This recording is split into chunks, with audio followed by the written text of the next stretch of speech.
Gledate oddajo Klepet ob kavi. Človek se v življenju sooča z izzivi in težavami in v bistvu, če tako pogledamo, kamorkoli pogledamo, so neki problemi. Ne?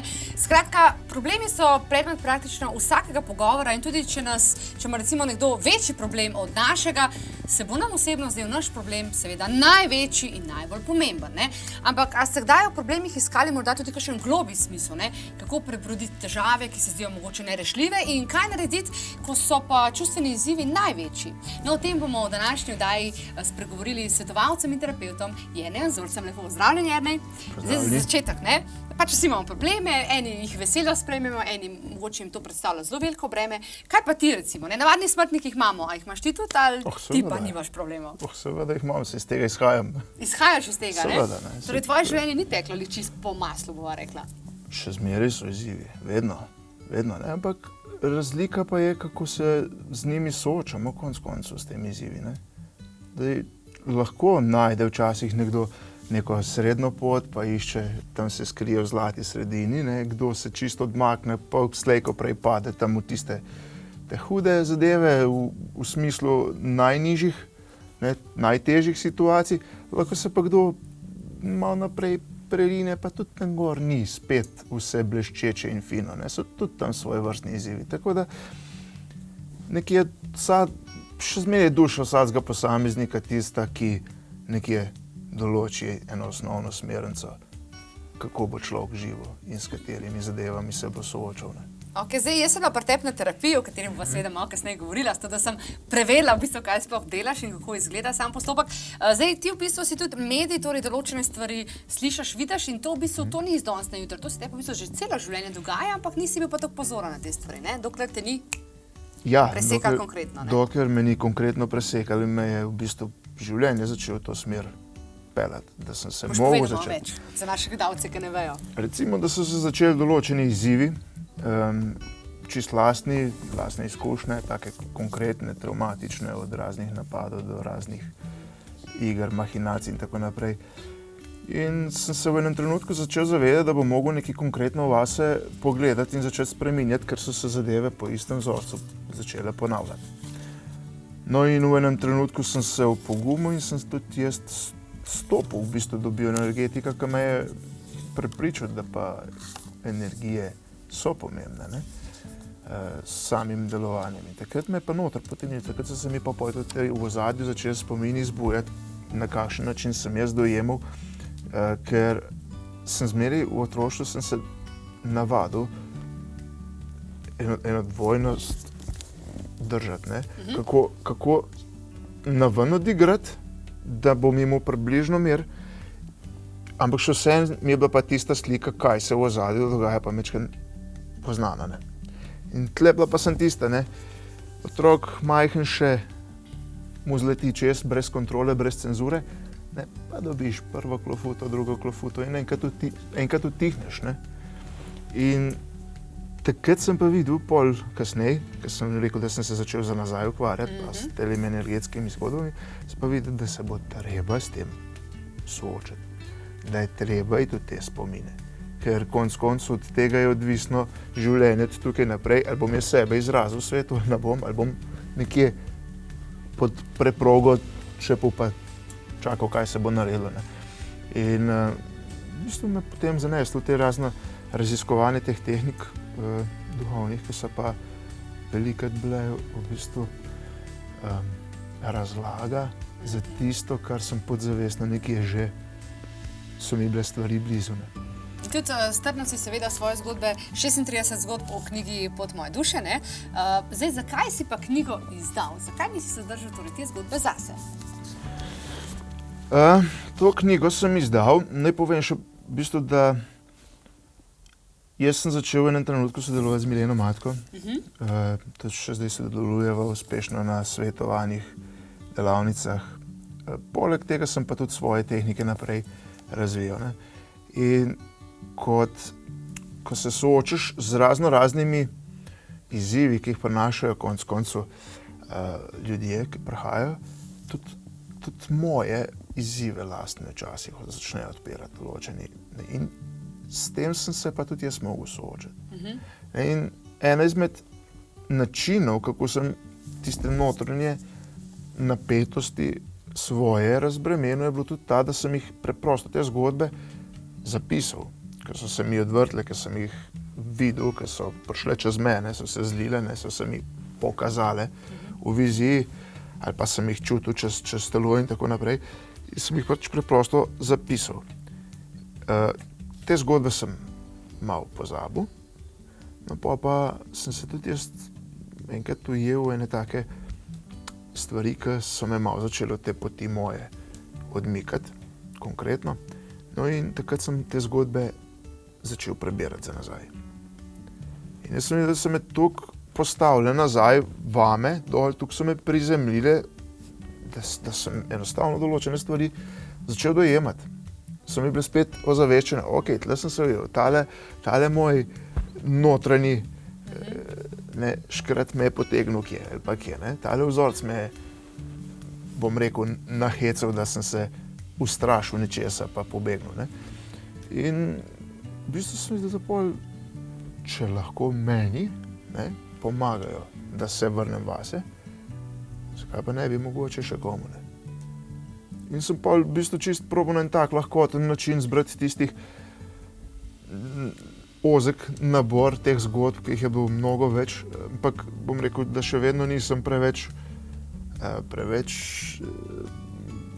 bolečih, mogoče bi mogel bolj boleče teme dotakniti, mogoče za drugo, ja.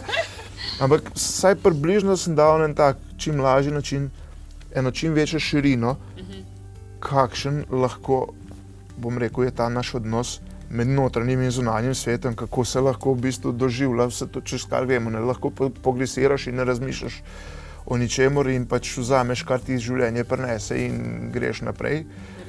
Lahko pa probavaš iz vsake stvari potegniti nek nauk zase. To je spet razlika vsakega posameznika in verjetno tudi od tega, kakšen je njegov namen na zemlji, kakšna je njegova pot, kakšno je njegovo tisto izkušenje ali pa, bom rekel, lekcija, ki jo želi predelati. No, zdaj, verjetno se boš strinjal z mano, da v bistvu se skozi zgodbe vsi učimo, vsak seveda ima svoje in v bistvu tudi skozi zgodbe v bistvu neke izzive ne samo, da jih spoznamo, ampak jih morda znamo tudi potem rešiti lažje, kakor sicer. Zdaj pa, če greva konkretno na tvoje terapije, ki jih izvajaš, torej, bi rekel, večina ljudi, ki pride k tebi po pomoč, se sooča v življenju s kakšnimi izzivi? Ni pravila. Ni pravila. Tle je čist, lahko so sladki problemi, lahko so pa čist konkretno resne težave, bom rekel, od... Tudi zdravstvene, recimo? Tudi zdravstvene, absolutno se tega. Takih spontanih dogodkov, ko neka težava na področju dobrega počutja izgine, je nešteto. Samo jaz sem se v bistvu fokusiral na to, da rajš človeku pomagam, da ga naprej v življenje potisnem, ker je v bistvu tako je, če človek neha izkušati, tudi neha sprejemati. Neha sprejemati tudi nove energije, novo, bom rekel, tisti nov veter v svoje jadra. In to je večja težava kot tista fizična neka zdravstvena, ki se nekje pokaže. Ker če je človek spustil tiste blokade in se upal iti naprej v življenju, so tudi zdravstveni problemi takole zginili. Zato se mi zdi, malo skoraj bolj ta smer, da človek, se to ne pomeni nekih, včasih ne pomeni nekih hudih, tudi konkretno, ne vem, premikov tudi v materialnem svetu. Včasih je zadosti, da samo neko stvar človeku zavesti in spusti čustva čez sebe. In bo že čisto v tistem trenutku... Pa imaš neko počutje spet umirjeno, in začne drugače dojemati svet, drugačne lekcije je sposoben spet sprejemati naprej, kot bi jih sicer ne. No, še veš, kaj me zanima, Jernej. Zdaj pač ti si zelo močan kanal oziroma medij, Zdaj pa, ko govorimo o težavah, ki jih ima človek, ne vem, a pol ti boš, tako, res me zanima, tako čisto konkretno, nekdo prije k tebi, nekaj težava ima, a ti kaj tako zveš o tam gor neki, kaj se dogaja, oziroma kako lahko takemu človeku pomagaš? Kakšne so te tvoje tehnike v bistvu? V bistvu se povežem z njim, s človekom, jaz človeka začutim. Velikokrat se zgodi, da mi pride človek, ki mi ne reče nič, da ima kakšen problem. Malo se slabo počutim. Ok, v redu. Okay. Ne? Je že s tem, ko grem čez tisti svoj protokol, po tistih točkah, ki jih imam, jaz dobim tudi nazaj povratne informacije. Jaz začutim čez celoto. Ne? Bolj sem odprt, bolj sem sproščen, več tudi nazaj informacije dobim. In mi pride velikokrat recimo informacija, kaj je. Ne, tudi mogoče včasih dobim konkretno, se mi zlušči točno tle problem, včasih mi pa pride, ne vem, reci tole, ne. Notranje navodilo dobim, tole rec. In ko rečem, se neka stvar razvije in pride zgodba ven in ne vem, neka travma se začne razreševati. Tega je recimo ogromno tudi takih stvari, ne, ko mi je samo prišel, ne vem, občutek mraza, pa me tukaj začel zebst, da sem mogel vprašati, kaj je to. Ne? In ko sem vprašal gospod v tistem trenutku, kaj je ta občutek mraza, pomeni, jo je v tistem trenutku v otroštvo poneslo v ene spomine, tam v ene področje, ko so hodili v šolo, ki je bilo zmeraj na smrt strah in se je pokazalo, da tudi na tistih področjih se marsikaj takrat dogajalo in da je v bistvu gospa že takrat zaznavala vibracije iz tiste zemlje, ampak je to globoko se usedlo v njo, da je to skozi nekje potlačeno nosila sabo in je v bistvu večkrat bila ovira, kakor spodbuda. Kako pa v bistvu zdaj, midva sva sicer že o tem govorila, ne, posebno še gledalcem poveva, torej ti načeloma imaš 4 terapije, če prav razumem, pri enem človeku, je tako? Če gledamo dušno aktivacijo, ja.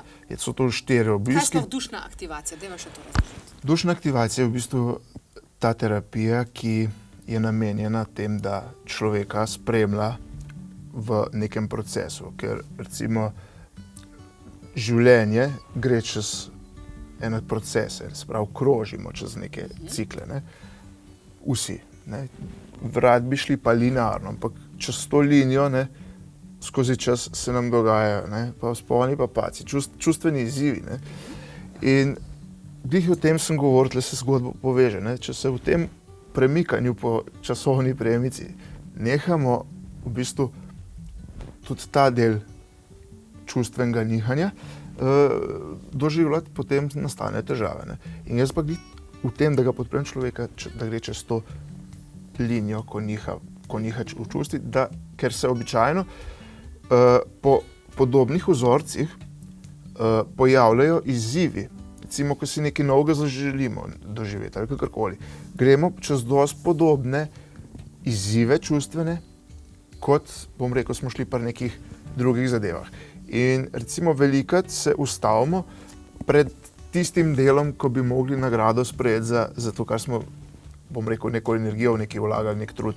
Ne? In ker pač velikokrat pride v tisti najbolj pomembni točki izziv, nekdo pride, ki spomni na čustva, zaradi katerih se zakrčimo in pobegnemo nazaj. Ne?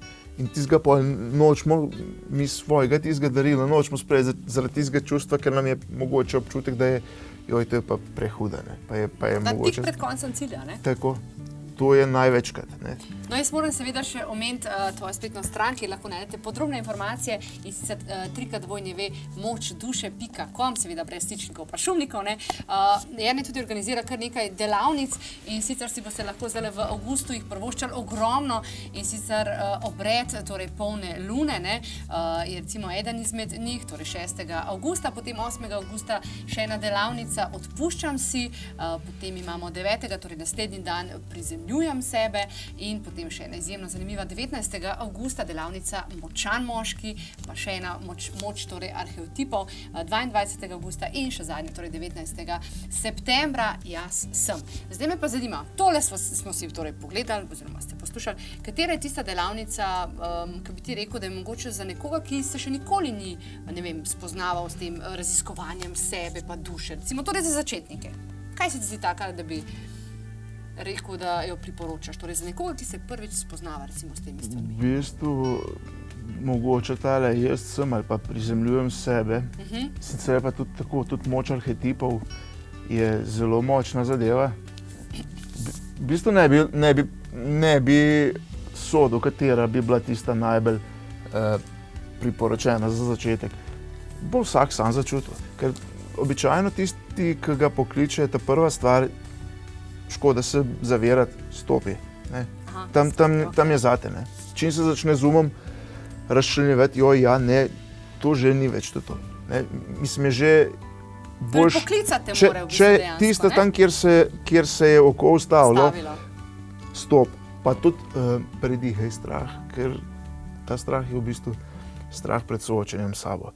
Nič se ne bo hudega naredilo, mogoče bo šla kakšna teža ali pa kakšna blokada ven, drugega slabš ne bo, lahko je samo še boljš na koncu. Okay, zdaj pa v bistvu imamo še čist malo časa, pa dajva iti kar na konkretno terapijo. Kaj si ti v bistvu meni delal? Povej mi, tako, jaz pač ne vem, kaj si delal, ker sem ležala, ne, ampak nekaj sem slišala tam, torej neke zvonove posebne, potem sem ležala, uživala, neke mravljince sem po levi strani občutila, ko si mi nekaj delal, nisi se me nažutikal. Zdaj mi pa povej, kaj v bistvu si ti meni izvajal, a si kaj posebnega občutil? Kaj tako, ne vem. Mi da so delala dušno aktivacijo. Dušno aktivacijo. In sicer prvo izmed teh serij iz 4 srečanj. Skratka, gre za to, da se s telesom pripravimo sprejemati te mogoče potlačene zadeve, ki se jih so ali pa niso, pa se jih ne zavedamo. No in bom rekel, da nekih prav posebno težkih situacij niso imela, je že kar... So bila kul, ja? Ja, kar dost solidno stanje. Solidno. Ja, tisto, kar pa je bilo, mislim, da kakor se spomnim, smo imela edino tisto, koliko je izražanje iz duše, koliko čustev tistih pravih se skriva, pa koliko se jih izrazi. Ko jeza si omenil, se spomnil, ne? Ampak se jeza je dobro čustvo, si rekel, ne? Jeza je dobro, če je v pravo smer obrnjena, ne. Jeza je lahko tisto čustvo, ki človeka naprej premakne. Ne, ker običajno takrat, ko je jeza prisotna, se tisti, ki bi sicer malo posegali noter, držijo nazaj. Ne. No, še nekaj moram zdaj, imava še čisto malo časa. Jednej, pač mi, da so se ful pogovarjali, ti na meni, torej si izvajal res eno tako kratko varianto, nisem šla na vse 4 terapije, še. No in omenil si tudi, da v bistvu je del terapije, da se tudi telesa dotikaš, kar sem jaz kar ono. Kaj? Kako to misliš dotikaš? To je že naslednja terapija. Tako, naslednja? Ja, naslednja. Saj sem rekla, da nisem na vseh. In si razlagal pač, da se vse posod. Kako to misliš vse posod? Ja, ni že vse posod, ne? In me zanima, a me ljudje recimo zadržke, ker vse pač se veš, sploh ženske recimo, se veš, je tole žensko telo, pa smo malo občutljive, ne, pa je neznanc, pa tako naprej. So na splošno ženske zadržane, ko pride v bistvu do teh stvari, ali se ti res prepustijo in rečejo, to je pač uprit. Si sem tudi že zadržan pri tem. Ja, ne, se verjamem, ja. Tudi jaz ne grem vsad smo tega delati, ker če vidim, da zadeva ne bi šla v pravo smer, ne bi izpustil. In se velikrat naredi, da najprej priporočam dušno aktivacijo, da gre človek čez ta cikel, ker lahko se v 4. srečanju tisti prekat odpre, ki poveže čisto sa srečanje odprej. Tudi zaupanje v bistvu na ta način gradiš, ne? Tako se zgodi zaupanje in tudi takrat je čisto eno drugo dojemanje sebe. Ne? Ker mogoče, če prej prideš iz zanimanja, pa je zaradi nekoga drugega, ki je drugi rekel, ali pa ki je on rekel, ali pa karkoli, ne? V 4 srečanjih pa definitivno prideš do tistega, da se začneš sebe zavedati. Ok, sebe sem prišel postavljati. Zdaj se pa malo razumem, tule se mi je dogajalo, za tega se mi dogaja, ne vem. Aha, tamle samo take čustvene izzive, tamle take. Nekje začnejo se tiste Lego kocke zlagati skupaj in začne ratvati en tak mozaik spoznavanja ali pa zavedanja, zakaj v določenih situacijah odreagiram, kot reagiram. Mi je všeč, ni všeč in tako naprej. In tudi te reakcije se potem v bistvu tokom tvoje terapije lahko začnejo spreminjati, torej da smo bolj pomirjeni, ne? Absolutno. Bi pa še omenil, da tisto, kar je pa še vedno glavno, pa najbolj plastično celoto prikaže ali pa najbolj pomagamo v kompletu dojeti in, bom rekel, predelati, so pa še zmeri svetovanja. Svetovanje pod srca z Mileno Matko, tle pa tudi to definitivno priporočam. Torej še enkrat, seveda, spletno stran Moč duše lahko preverite vse informacije. Jernej, hvala lepa za obisk in seveda si nam razložil vse te stvari, o katerih ne vemo še prav nič. Hvala lepa. Hvala.